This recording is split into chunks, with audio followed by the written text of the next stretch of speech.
Chapter 3 Agents Deployment. The agents that were ordered to head to the island were sitting around together in a conference room in the headquarters building they worked at.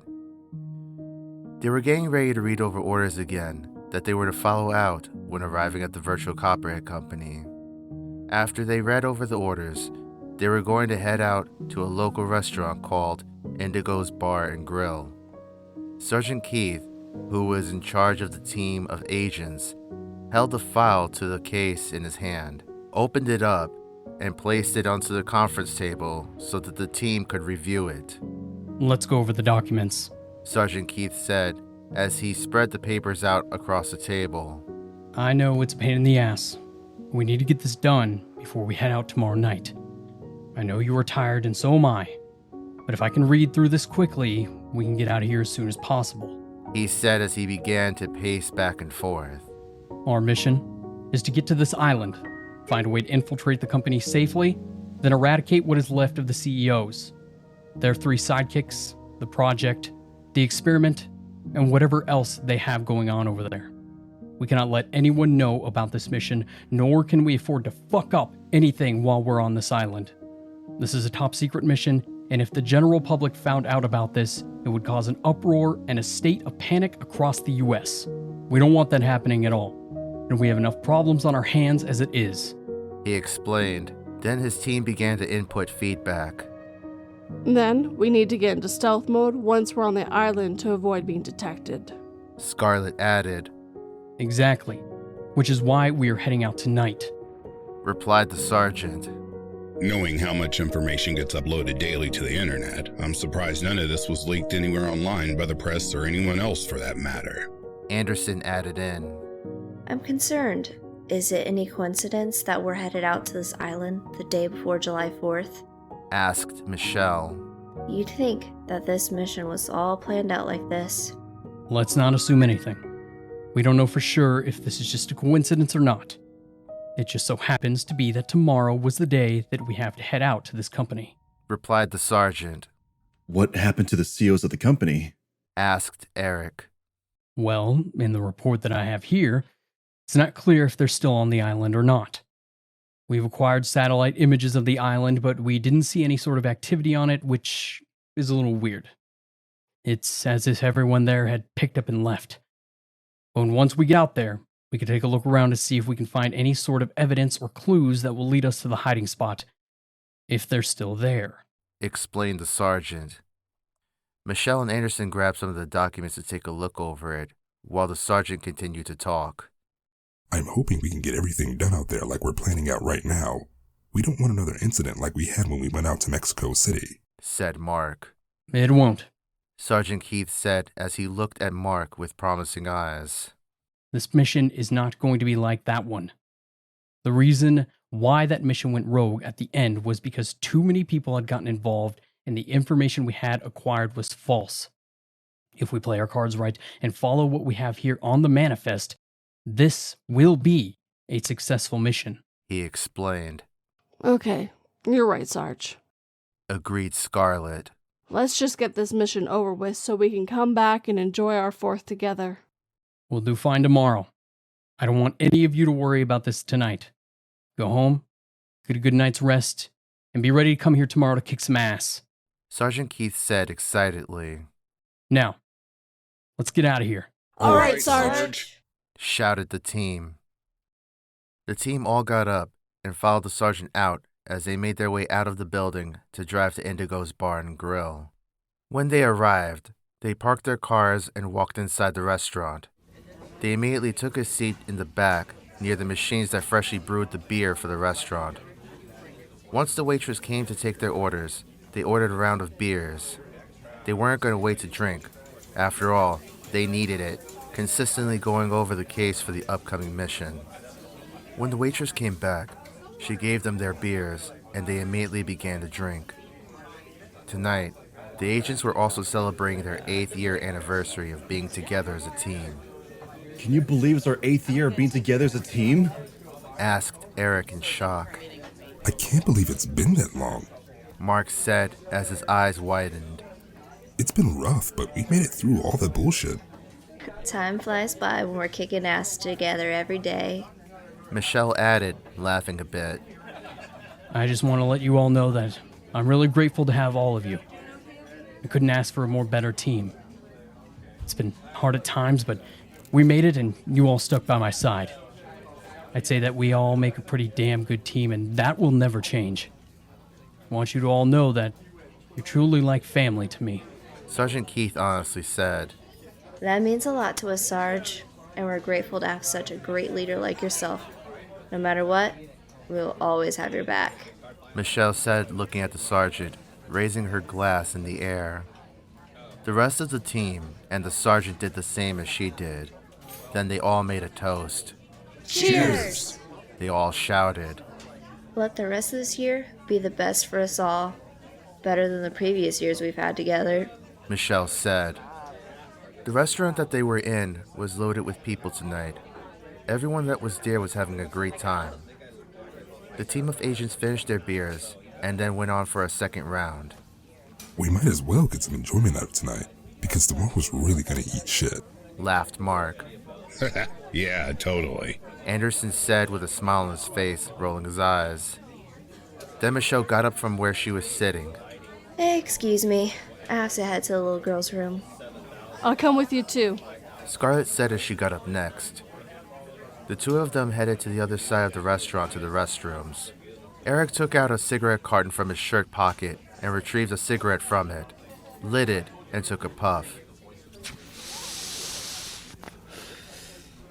He leaned back against the booth and placed one arm across the top of it, and then the other hand held his cigarette. Everyone was silent on the table until Eric broke the silence. I'm moving out of the city in 2 weeks. Really? Where to? Asked Mark, very concerned. This is new news. I know. It's been an on and off discussion. But we're headed out to Clearwater. And it wasn't my idea. It was Linda's. I'm happy being here in Tampa, but she insists that we move there to be in a better environment. Replied Eric as he took another hit of his cigarette, blowing the smoke out of his nose. Wow. Congrats, man. It's a really good area. Living by the beach is always a great thing, too. Don't complain about that. And women always know what's best. Anderson said, joining in on the conversation. How's the wife doing these days, Eric? Asked the sergeant. Well, you know, she's okay, but she's been bugging me a lot to have kids. She has this bug that if she doesn't have kids now at her age, she won't have the energy for them in the future. But I don't know. I'm not sure if I'm ready for something like that at the moment.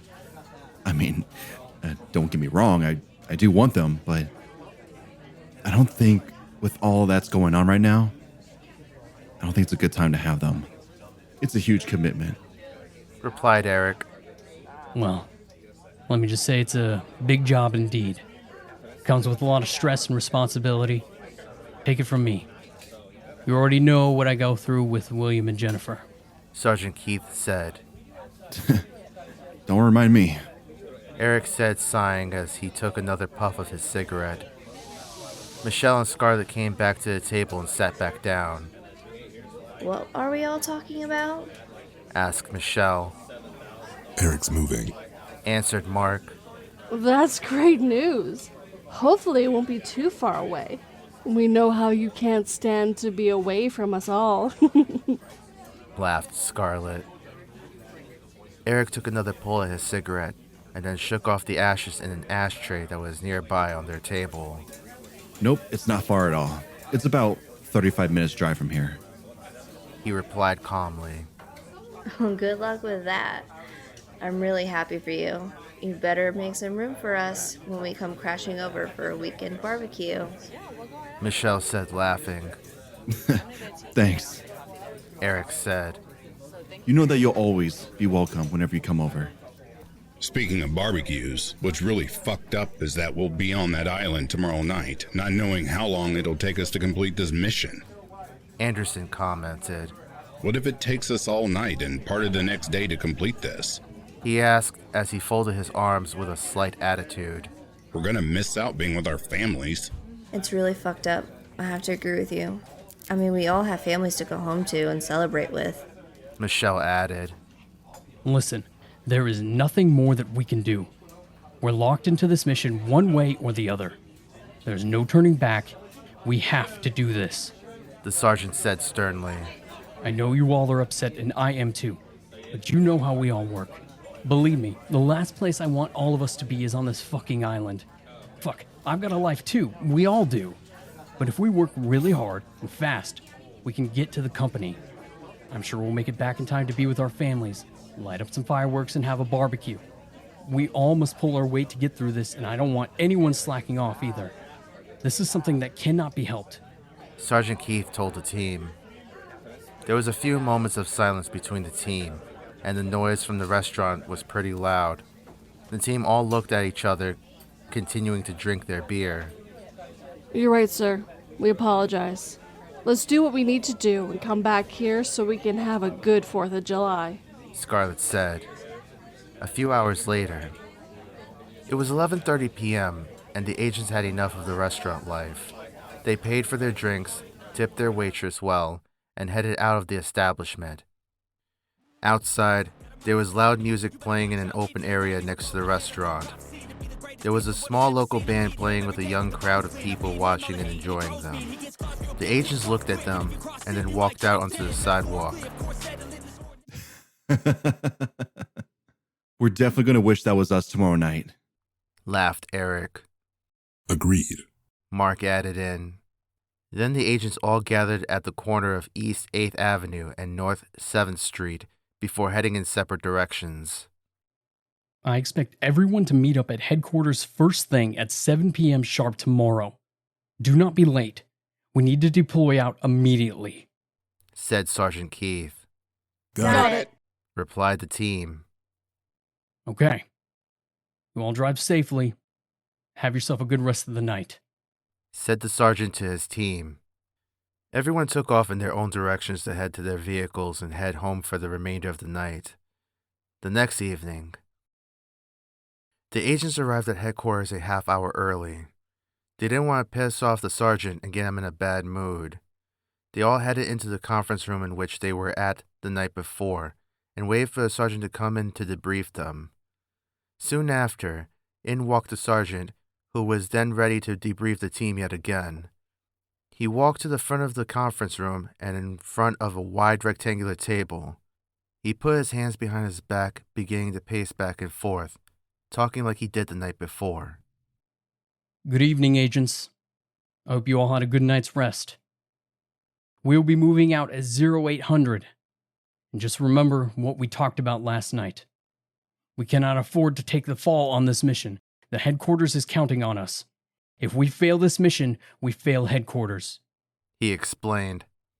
Does everyone here understand what I'm saying? Asked Sergeant Keith. Yes, sir. Said the team together. Good. I'm depending on all of you to do well tonight. Do not let me down. None of you ever have before. And I don't expect you to do that tonight either. Not on a night like this, or at a place like we are heading to. He said. Now, you all need to head out as fast as you can and head over to the ammunition supply room. Get yourself stocked up on gear and weapons, and then report back to me. Make sure you don't burden yourself down by picking out too many weapons. You'll be walking a hell of a lot on that island, and I don't want anybody falling out because they're weighed down too much. You'll tire yourselves out, and we don't have time for breaks if you want to get back here in time for the 4th. Explained the sergeant in a firm voice. Understood. The team said to the sergeant. The agents all got up from their seats and headed out the door to head towards the ammunitions room. Once they reached their destination, the 5 agents ran into the room and began to stock up on what they needed. There was rows and rows of so many different types of weapons. Each agent went to a different aisle to grab and stock up on weapons and gear. Michelle started first, grabbing some holsters from a bin full of them that were in the corner of the large ammunitions room. She grabbed 2 holsters for her waistline and a holster strap that had 4 holsters attached to it. 2 holsters that laid on the sides of her chest and 2 behind her back for bigger guns like machine guns or shotguns. She grabbed 2 small pump-action shotguns, placing them into holsters on her back. Two Barrera 92 FS guns converted to full auto with compensators, placing them on both sides of her waist. Lastly, two MP5K machine guns, placing them in holsters on both sides of her chest. She grabbed extra ammo, one grenade, a flashlight, and a small knife that she placed on the right side of her waistline. Scarlett grabbed the same weapons and gear as Michelle. They always seemed to use the same weapons all the time. Scarlett looked up to Michelle and admired how she was a person and as an agent. Both of them had been friends since they first entered the academy together, before getting into the headquarters they worked at now. Their friendship had grown so much while they were on the force. 10 years later, and they were even closer than ever. Eric grabbed some weapons and gear next. He grabbed two holsters for his waist and a holster for his back to place a large weapon there. The first weapon he grabbed was two Smith & Wesson Model 64 Magnums, placing them in holsters on both sides of his waist. Two combat knives and two hand grenades, placing them on his waist as well. He grabbed a Colt M4A1 machine gun and placed it upon his back. He also grabbed extra ammo for his guns and a flashlight. Next, it was Anderson's turn to grab his weapons and gear. He took a specialized 3D map pad and placed it around his arm. He was in charge of all the technical gear and computer systems on the team. He was really smart at operating that type of machinery, so he was placed in charge. He had a microchip that he inserted into the pad that had the blueprints to the virtual Copperhead Company on it. The team needed this in order to know where they were going inside the complex. He retrieved two holsters for his waist and two for the sides of his chest. First, he grabbed two para-ordnance night-tac pistols, placing them in the holsters on both sides of his waist. Two mini Uzi SMGs, placing them in the holsters on the sides of his chest. Two hand grenades, extra ammo, some C4, a flashlight, a small knife, and a small tactical bag. Lastly, it was Mark's turn to grab his weapons and gear. He grabbed two holsters for the sides of his waist and one holster for his back. He retrieved two P220 sports pistols, placing them in the holsters on the sides of his waist. He grabbed a Heckler & Koch MP5A3 machine gun and placed it in the holster on his back. Then he took two hand grenades, extra ammo, a flashlight, and a small knife. Once the team was done gathering up their weapons and gear, it was time for the agents to head out of the ammunitions room and meet back up with the sergeant to begin their deployment. The agents walked out of the room they were in and headed toward the sergeant's office to let him know they were ready to go. When they arrived at his office, they walked inside and saw the sergeant was prepared as well. He turned around to face the agents, putting his last gun away in his waist holster. Are you all ready to go? Asked the sergeant. We're ready, sir, Replied Anderson. Let's do this. Michelle said. They all walked in one single file line out of the sergeant's office and into an area where there were cubicles and offices.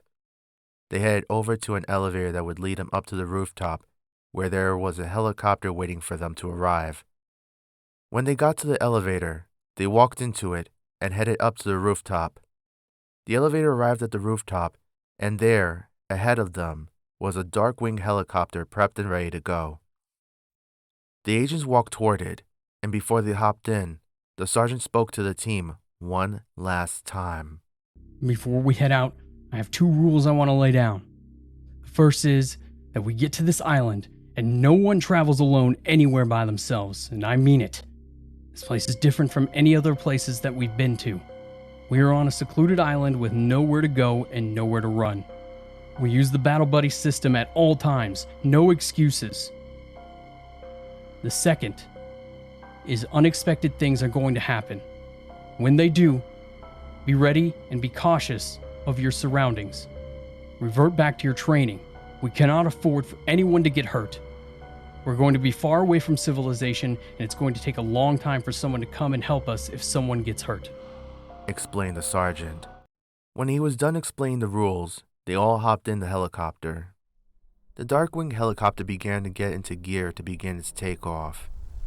The rotors spun around and around, cutting into the open night air, then began its liftoff from the rooftop. It ascended higher and higher into the night sky, and then flew away from Tampa, heading above the widespread ocean. The sea was raging with fury, and the winds were blowing hard. Another hurricane was in the works brewing over the Bahamas, making its way to the coast of the U.S. Hurricane Danny was passing through, destroying whatever was in its path. The agents in the helicopter began to feel the effects from outside, causing some turbulence. Soon after, they were finally over the Gulf of Mexico. An hour and a half into flying, and the sea was still rough. It was pitch black out, and the helicopter rocked side to side by the powerful wind. A strike of lightning came out from a patch of thick clouds and shot through the night sky. The helicopter's high beams were on, and the radar inside read that they were near the island. On Monterey Island, there was the main science building, a security building, a military base, a private airport, a medical facility, a graveyard, a police and fire department, and underground housing for all its employees. The CEOs had a massive mansion that was located somewhere on the island, but no one knew of its exact location. The CEOs hid the mansion due to privacy and security reasons. No one was supposed to know about where they were living, and even if someone found its exact location, it was still heavily guarded at all times of the day, even when the CEOs weren't present. From rumors that circulated around the employees, it was said that Margaret's mansion resembled a Greek palace. The mansion was built in the exact image Margaret had envisioned it to be. She thought of herself as a royal queen, and a queen always needed a palace with a throne inside of it. The helicopter finally approached the island, and the agents began to see small mountain formations in all directions and then the woods. The island was dark and eerie looking. They then passed small buildings with more woods surrounding them. 5 minutes later, the team saw the main building of the company. The building spanned out a great distance and had a very large perimeter. There was also no power on, so it was completely pitch black. The moon began to shine brightly though, breaking through the clouds and giving some visibility down on the ground so the agents could see. The helicopter finally hovered near the building and began to make its descent, which was behind a cluster of trees within an area big enough for the helicopter to land on. The branches of the trees swayed back and forth, knocking some leaves off the branches. Then the helicopter finally landed. Everyone jumped out and took a long stretch, retrieving their weapons from their holsters, holding them in shooting positions, scanning their surrounding area. The helicopter took off immediately after they got off, flying back into the night sky. The agents looked up at the helicopter as it disappeared.